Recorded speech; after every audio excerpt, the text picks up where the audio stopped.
नमस्कार दोस्तों, स्वागत करता हूं आप सभी का आपके अपने चैनल सनातन प्रचार पर। दोस्तों, आज शिव पुराण से मैं आपको शिव जी के ज्योतिर्लिंग अवतारों की महिमा, उनका वर्णन विस्तार में बताने जा रहा हूं। तो शुरू करने से पहले हम सबसे पहले 12 ज्योतिर्लिंगों के नाम जान लेते हैं और वह कहाँ कहाँ है उसके बारे में जान लेते हैं। सबसे पहले सौराष्ट्र में सोमनाथ, श्रीशैल पर मल्लिकार्जुन, उज्जैनी में महाकाल, ओमकार में अमरेश्वर, हिमालय पर केदार, डाकनी में भीमशंकर, काशी में विश्वनाथ, गौतमी के तट पर त्र्यंबकेश्वर, चिताभूमि में वैद्यनाथ, दारुक वन में नागेश्वर, सैतुमधर पर रामेश्वर और शिवालय में घुश्मेश्वर। परमात्मा शंभु के यही वे 12 अवतार हैं। ये दर्शन और स्पर्श करने से मनुष्य को सब प्रकार के आनंद प्रदान करते हैं। उनमें पहला अवतार सोमनाथ का है। ये चंद्रमा के दुख का विनाश करने वाले हैं। इनका पूजन करने से श्रेय और कुष्ठ आदि रोगों का नाश हो जाता है। यह सोमेश्वर नामक शिवावतार सौराष्ट्र नामक पावन प्रदेश में लिंग रूप से स्थित है। पूर्व काल में चंद्रमा ने इनकी पूजा की थी। वहीं संपूर्ण पापों का विनाश करने वाले एक चंद्र कुंड है, जिसमें स्नान करने से बुद्धिमान मनुष्य संपूर्ण रोगों से मुक्त हो जाता है। परमात्मा शिव के सोमेश्वर नामक महिलिंग का दर्शन करने से मनुष्य पाप से छूट जाता है और उसे भोग और मोक्ष सुलभ हो जाते हैं। शंकर जी का मल्लिकार्जुन नामक दूसरा अवतार श्रीशैल पर पे हुआ। वह भक्तों को अभीष्ट फल प्रदान करने वाला है। भगवान शिव परम प्रसन्नता पूर्वक अपने निवास भूत कैलाशगिरी से लिंग रूप में श्रीशैलपुर पधारे हैं। पुत्र प्राप्ति के लिए इनकी स्तुति की जाती है। ये जो दूसरा ज्योतिर्लिंग है वह दर्शन और पूजन करने से महासुख कारक होता है। अंत में मुक्ति भी प्रदान कर देता है। इसमें तनिक भी संशय नहीं है। शंकर जी महाकाल नामक तीसरा अवतार उज्जैनी नगर में है। वह अपने भक्तों की रक्षा करने वाला है। एक बार रत्नामाल निवासी दूषण नामक असुर, जो वैदिक धर्म का विनाशक, विप्रद्रोही तथा सब कुष्ठ नष्ट करने वाला था, उज्जैनी में जा पहुंचा। तब वेद नामक ब्राह्मण के पुत्र ने शिव जी का ध्यान किया। फिर जो शंकर जी ने तुरंत ही प्रकट होकर हुंकार द्वार उस असुर का भस्म कर दिया। तत्पश्चात अपने भक्तों को सर्वथा पालन करने वाले शिव देवताओं का प्रार्थना करने पर महाकाल नामक ज्योतिर्लिंग स्वरूप से वहीं प्रतिष्ठित हो गए। इन महाकाल नामक लिंग का प्रयत्न पूर्वक दर्शन और पूजन करने से मनुष्य की सारी कामनाएं पूर्ण हो जाती हैं और अंत में उसे परम गति प्राप्त होती है। परम आत्मबल से संपन्न परमेश्वर शंभु ने भक्तों को अभीष्ट फल प्रदान करने का ओमकार नामक चौथा अवतार धारण किया।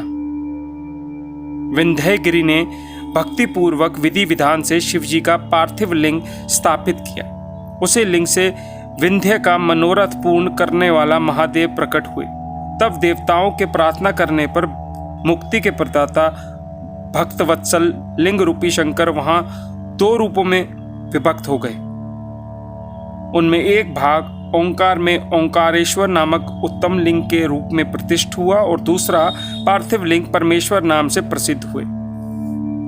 इन दोनों में जिस किसी का भी दर्शन पूजन किया जाए उसे भक्तों की अभिलाषा पूर्ण करने वाला समझा जाना चाहिए। इस प्रकार मैंने इन दोनों महादिव्य ज्योतिर्लिंग का वर्णन आपसे अभी किया। परमात्मा शिव के 5वें अवतार का नाम है केदारेश। वह केदार में ज्योतिर्लिंग रूप से स्थित है। वहां श्री हरि का जो नर नारायण नामक अवतार है, उनके प्रार्थना करने पर शिव जी हिमगिरी के केदारशिखपुर से स्थित हो गए। वे दोनों उस केदारेश्वर लिंग की नित्य पूजा करते हैं। वहां शंभु दर्शन और पूजन करने वाले भक्तों को अभीष्ट प्रदान करते हैं। सर्वेश्वर होते हुए भी शिव इस खंड के विशेष रूप स्वामी हैं। शिव जी का यह अवतार संपूर्ण अभीष्टों को प्रदान करने वाला है। महाप्रभु शंभु के 6ठे अवतार का नाम भीमशंकर है। इस अवतार में उन्होंने बड़ी बड़ी लीलाएं की हैं और भीमासुर का विनाश किया। कामरूप देश के अधिपति राजा सुदीक्षण शिव जी के भक्त थे। भीमासुर उन्हें पीड़ित कर रहा था। तब शंकर जी ने अपने भक्तों को दुख देने वाले उस अद्भुत असुर का वध करके उनकी रक्षा की। फिर राजा शुद्धशिण के प्रार्थना करने पर स्वयं शंकर जी डाकिनी में भीमशंकर नामक ज्योतिर्लिंग स्वरूप में स्थित हो गए, जो समस्त ब्रह्मांड स्वरूप तथा भोग मोक्ष का प्रदाता है। वह विश्वेश्वर नामक 7वां अवतार काशी में हुआ। मुक्तिदाता सिद्ध स्वरूप स्वयं भगवान शंकर अपनी पूरी काशी में ज्योतिर्लिंग रूप से स्थित हैं। विष्णु आदि सभी देवता, कैलाशपति शिव और भैरव नित्य उनकी पूजा करते हैं। जो काशी विश्वनाथ के भक्त हैं नित्य उनके नामों का जप करते रहते हैं। वे कर्मों से निर्लिप्त होकर कैवल्य पद के भागी होते हैं। चंद्रशेखर शिव का जो त्र्यंबक नामक 8वां अवतार है, वह गौतम ऋषि के प्रार्थना करने गौतमी नदी के तट पर प्रकट हुआ। गौतमी के प्रार्थनाथ से उन मुनि के प्रसन्न करने के लिए शंकर जी प्रेम पूर्वक ज्योतिर्लिंग स्वरूप में वहां अचल होकर स्थित हो गए। उन महेश्वर का दर्शन और स्पर्श करने से सारी कामनाएं सिद्ध हो जाती हैं। तत्पश्चात मुक्ति भी मिल जाती है। शिव जी के अनुग्रह शंकर प्रिया परम पावनी गंगा गौतमी के स्नेहवश वहां गौतमी नाम से प्रभावित हुई। उनमें नवा अवतार वैद्यनाथ नाम से प्रसिद्ध है। इस अवतार में बहुत ही विचित्र लीलाएं करने भगवान शंकर रावण के लिए आविर्भूत हुए थे। उस समय रावण द्वार अपने लाए जानके को ही कारण मानकर महेश्वर ज्योतिर्लिंग स्वरूप चिता भूमि में प्रतिष्ठित हो गए। उस समय से वे त्रिलोकी में वैद्यनाथेश्वर नाम से विख्यात हुए। वे भक्ति पूर्वक दर्शन और पूजन करने वाले भोग मोक्ष के प्रदाता हैं।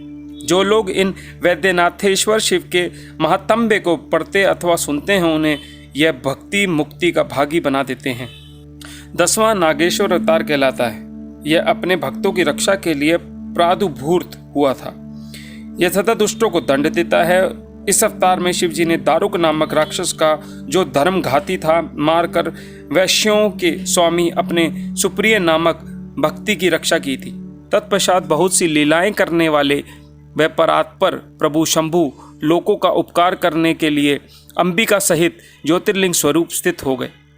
नागेश्वर नामक इस शिवलिंग का दर्शन तथा अर्चन करने से राशि के राशि महान पातक तुरंत विनष्ट हो जाते हैं। शिव जी का 11वां अवतार रामेश्वर अवतार कहलाता है। श्री रामचंद्र का प्रिय करने वाला, उसे श्री राम जी ने ही स्थापित किया था। जिन भक्त वत्सल शंकर में परम प्रसन्न होकर श्री राम को प्रेम पूर्वक विजय का वरदान दिया, वे ही लिंग रूप में आविर्भूत हुए। जब श्री राम के अत्यंत प्रार्थना करने पर सेतु बंध पर ज्योतिर्लिंग रूप से स्थित हो गए, उस समय श्री राम ने उनकी भली भांति सेवा पूजा की। रामेश्वर की अद्भुत महिमा की भूतल पर किसी से तुलना नहीं की जा सकती। यह सर्वदा मुक्ति की प्रदानी तथा भक्तों की कामना पूर्ण करने वाली। अब ये थोड़ा ध्यान से सुनने वाली बात है। जो मनुष्य रामेश्वर लिंग को गंगा जल से स्नान कराएगा, वह जीवन मुक्त ही है।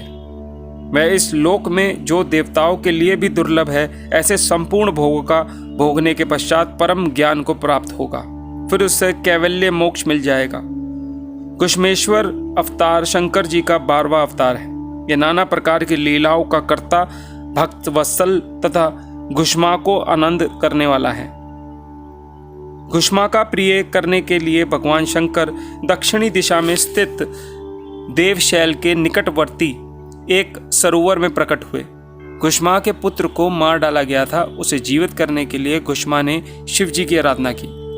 तब उनकी भक्ति से संतुष्ट होकर भक्त वत्सल शंभु ने उनके पुत्र को बचा लिया। तदंतर कामनाओं को पूरक शंभु घुष्मा की प्रार्थना से उस तंडाग में ज्योतिर्लिंग रूप से स्थित हो गए। इस समय उनका नाम घुश्मेश्वर हुआ। जो मनुष्य उस शिवलिंग का भक्ति पूर्वक दर्शन तथा पूजन करता है, वह इस लोक में संपूर्ण सुखों को भोग कर अंत में मुक्ति लाभ करता है। तो इस प्रकार मैंने आज आपको 12 दिव्य ज्योतिर्लिंगों का वर्णन किया है। ये सभी भोग और मोक्ष के प्रदाता हैं। जो मनुष्य ज्योतिर्लिंग का इसकी कथाओं को पढ़ता है अथवा सुनता है, वह संपूर्ण पापों से मुक्त हो जाता है तथा भोग मोक्ष को प्राप्त करता है। इस प्रकार शिव के 100 अवतारों की उत्तम कीर्ति से संपन्न तथा संपूर्ण अभीष्ट फलों को देने वाली है। जो मनुष्य इसे नित्य समाहित चित्त से पढ़ता है अथवा सुनता है, उसकी सारी लालसाएं पूर्ण हो जाती हैं और शिव जी की कृपा से अंत में उसे निश्चय ही मुक्ति मिल जाती है। जय शिव शंभु। ऐसे ही अन्य शिव पुराण से बातें सुनने या उनका ज्ञान प्राप्त करने के लिए हमारे चैनल से जुड़े रहें। नमस्कार।